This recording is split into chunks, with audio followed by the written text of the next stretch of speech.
Hey there guys, I'm back to another video. Today I'm here to go and showcase my PlayStation 4 collection.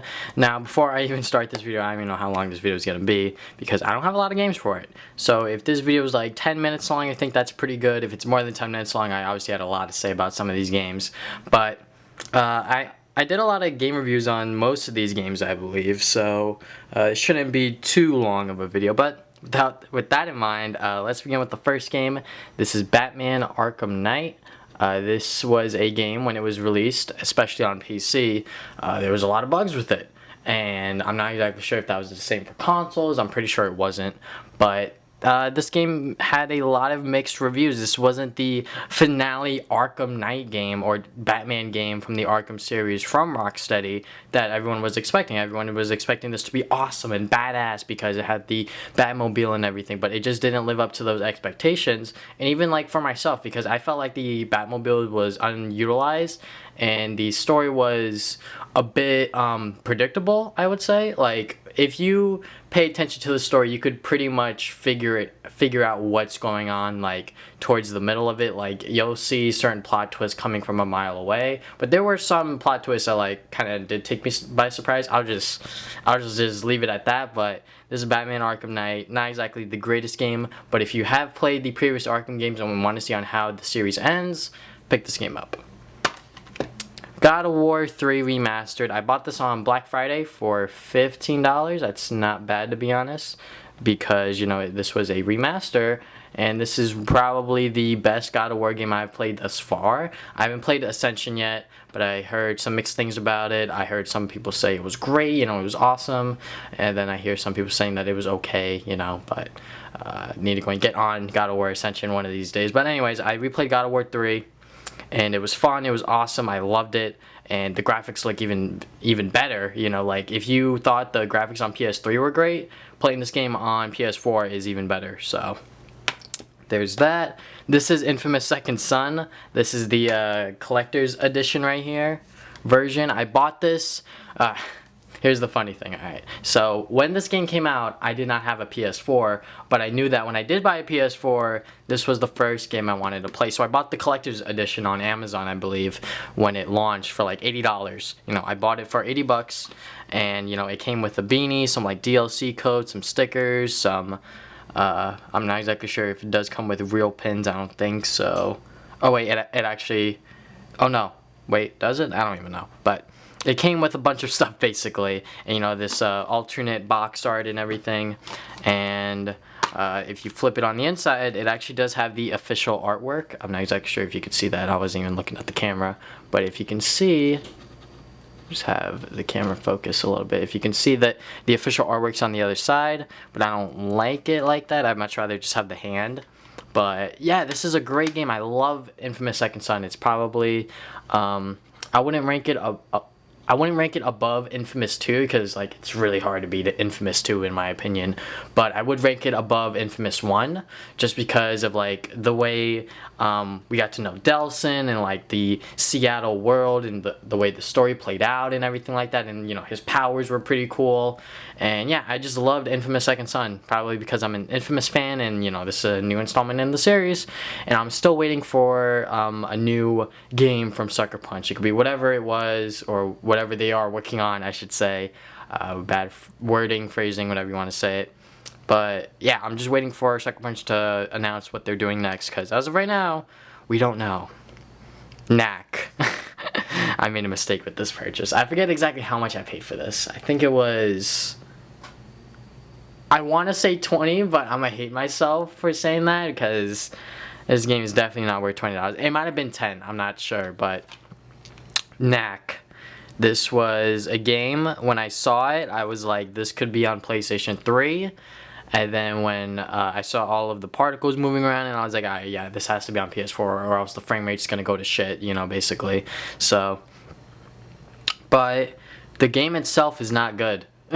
It's all because of the way the difficulty works. It's strange because when you play it, it's like, yeah, you know, it's like a traditional beat 'em up, and then like the enemies just hit you really hard, and like, I don't know why, you just die a lot, and it's just not fun at all. So highly recommend you stay away from this game, just from like the first even hour I played of it. It's not even that fun, but you know, visually I think it looks nice, but you know, the gameplay just was not there at all. Ratchet and Clank for PS4. This was a game that I was probably the most excited for this year, to be honest. When it finally came out, when I finally got it in the mail, it was like, I forget, it was late at night, like maybe 7 o'clock. But that's because, I say late because I didn't have much time to play, because I only have 3 hours until 10 o'clock, then my curfew comes and whatever. But anyways, this is a great Ratchet and Clank game. Like, gameplay wise, it's fantastic. Like, this game pretty much shows that Insomniac knows what they're doing with the series and has pretty much perfected the Ratchet and Clank formula, and that is great. And yeah, I mean, the way the story plays out, it's a little bit different from it did in the original game, but that's because it's from Captain Cork's perspective and everything. But you know, character development wasn't exactly the greatest, and this is pretty much a retelling of what the movie is. So if you haven't watched the movie, good job, because I heard that movie's not exactly all that great.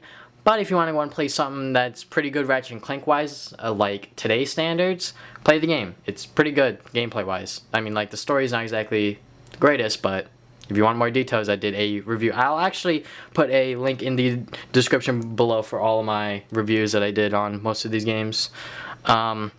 Tearaway Unfolded. This is a game that I have on my summer backlog challenge because I played it when I bought it along with God of War 3 on Black Friday.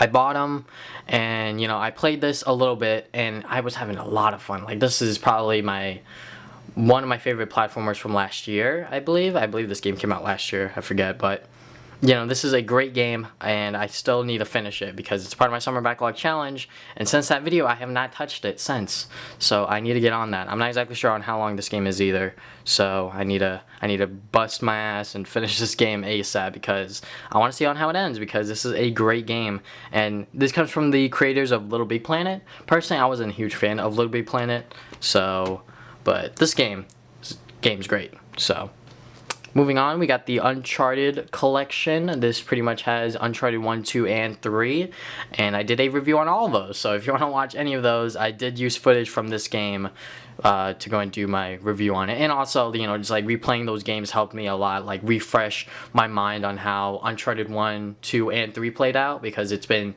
years since I played those games. So, but you know, all fun games. They were a blast to play through. My favorite one, if I had to choose one out of these 3 games, Uncharted 2, like, definitely, just because of like the story, and like the jump from Uncharted 1 to Uncharted 2 is like significant, and the fact that this game was a lot longer than Uncharted 3. Like, when I played Uncharted 3, the story the first time, I finished it in one sitting, which I'm pretty sure a lot of people could say. And then when I replayed it on this, the Nathan Drake Collection, I did the same thing. I finished it in one sitting. It was honestly such a shock to me. I was like, oh my god, I did it twice, what the hell? So yeah, this is like the shortest game out of the entire series, which is fine, because I'm pretty sure if it was any longer, it would have dragged out. But you know, just like the way Uncharted 2 played out was like great and like fantastic, I think. But you know, you can watch my reviews to go and see more on that. And speaking of reviews, I did a Uncharted 4 review. I think it was like maybe a week or so after the release, and yeah, it's a freaking fantastic game. It's like 10 out of 10 material right here, to be honest. Like, I can't really say much about it, just because like it's just so goddamn good, you know? Like, it's that good. Like, I can't really like describe it right now, because I would have to go back in my review, to be honest, and just like point out on like all the good things this game did. Like, if you need a PlayStation 4 game and you haven't played Uncharted 4, pick this game up. Like, it's so good. Would I recommend you pick up the Nathan Drake Collection first? Definitely. Like, if you have the time and patience to play through all 3 of these games first before you jump into Uncharted 4, I think the payoff in the end will definitely be worth it, because you know, the way that this game concluded felt so satisfying as a Uncharted fan, to be honest. And you know, the gameplay is probably like the most fun I've had, you know, playing out of all the Uncharted games. You know, obviously this is my favorite Uncharted game, as you can tell. So if you want to hear more well-organized thoughts, I should say, because I'm pretty much just rambling off on what I think about this game. Just like nostalgia. Well, not really nostalgia, but just like rethinking back to my thoughts when I was playing this game. It was just so good. You know, this is like probably the best PlayStation 4 game I own as of right now. Right behind it is Ratchet and Clank for PS4, but that's just my opinion. Watch Dogs, I bought this on Amazon a while ago. It might have been plus 6 months ago, but you know, it's still sealed because this is a long game. Like, so I don't want to open it and then just like not play it yet. So one day I'm gonna sit down and play this and see exactly how bad it is. But you know, if I could go through it, I will definitely share my thoughts on you, or share my thoughts with you, not on you. That's weird. But yeah, Watch Dogs is still sealed, so I have nothing much to say about it other than I heard some pretty bad things about it. You know, it's not exactly the greatest game, but that's actually not the end of the video just yet. I have one more game that I need to go and talk about, which is The Last of Us Remastered. When I bought my PS4, it came with a download code for it. It also came with GTA 5, which is not present here in this video because I sold it off on eBay for some extra cash because I already have a GTA 5 on Xbox 360. So I was like, there's really no point in me replaying it on PS4 because I already know what's going to happen and everything. So going back to The Last of Us Remastered, it's probably the best way to go and play The Last of Us. Just the way the game plays out, the way the game looks, and you know, the PlayStation 4 controller just feels really, really nice with the game, to be honest. And you know, since I'm so used to shooting with the L1 and R1 buttons, I actually had to like switch my configurations around because I'm not used to, when I play a shooting game on PlayStation, I have to switch the shooting buttons to L1 and R1 just because I'm like so used to it. And you know, I'm pretty sure I'm not the only one out there, but anyways, The Last of Us, it's such a good game. You know, like already on PS3 it was fantastic. I loved it. I played it. I played through it 2 times on there, maybe 3 on my PS3, and then I replayed it again on my PS4, and it was so much fun. You know, I just love The Last of Us, the way that they developed Ellie and Joel. Again, you can check out my review, one of my earliest PlayStation 4 reviews. Put those in the description below. All my reviews that I did on all the PS4 games that I talked about today will be in the description below. So I think that is about it. Thank you guys for watching this video. If you guys have not already, you can subscribe. I put new videos up every Saturday. If you guys want to go and check out more of my videos, you can just go and check out my channel, and then maybe you'll subscribe later. I don't know, but it's really all your choice. But if you guys want to follow me on Facebook and Twitter, you can go and do that as well. And yeah, I think that's about it. Thank you guys for watching this video again. Now, see you guys next time with more videos. Game on, gamers.